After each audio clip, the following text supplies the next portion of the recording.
Hi everybody, this is Joseph Land, and thank you for joining me today on Ask Joseph Land. We've been getting some great questions from you guys over the last 2 months, and today's no exception. Last week I talked about home ownership briefly, and then there were a lot of questions that came into our staff about home ownership and what my thoughts were. And first of all, I want to give you some sound advice, but I don't know your financial situation, and therefore I'm not your financial advisor. I'm just telling you in general terms what I think about owning homes and the market and so forth. My personal situation is we own our home outright, and we are looking to buy a second home, and we are waiting for the market conditions to be correct for our personal situation in order to do that. And so I'm looking to buy something that I can maybe remodel, something historic that I can add value to.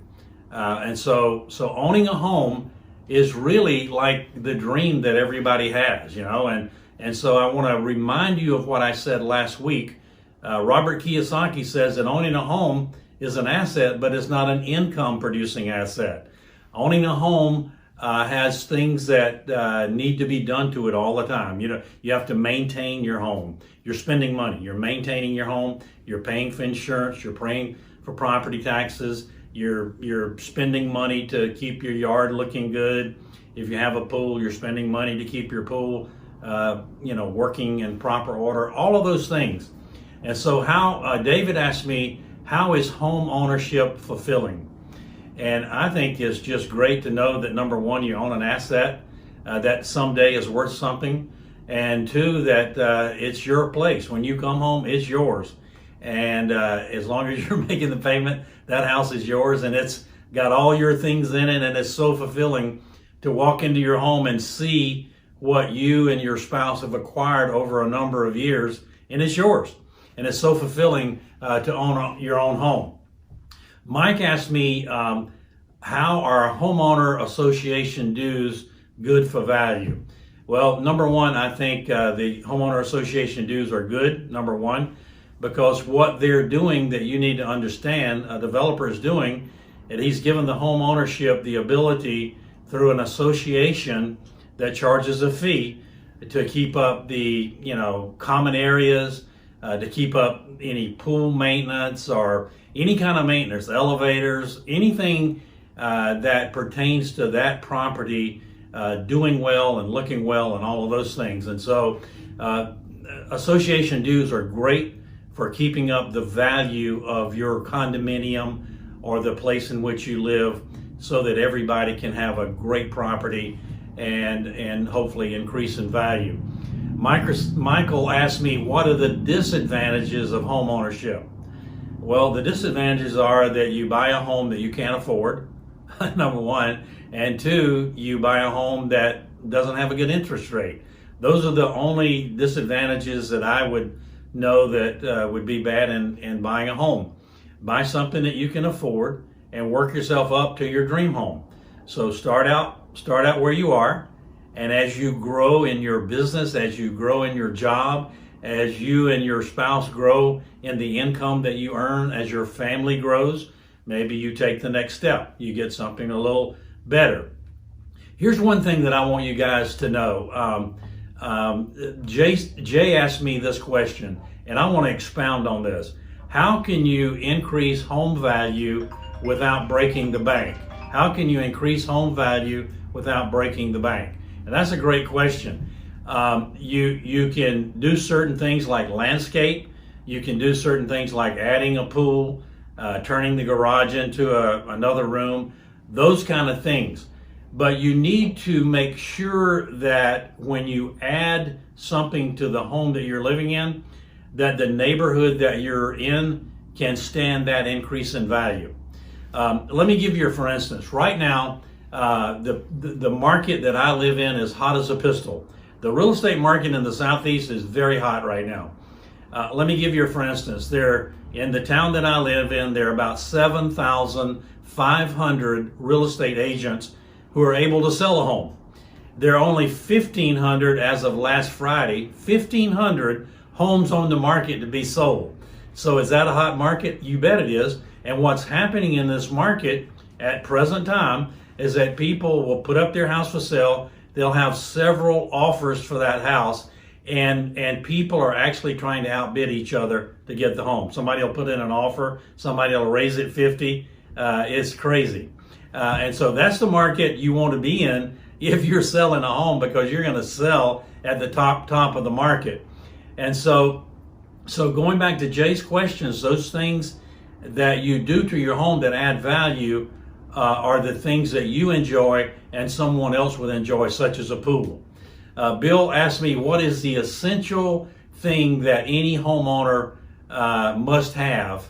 And I think, number one, it's a favorable interest rate and a payment that doesn't stress you every month, that you're able to afford.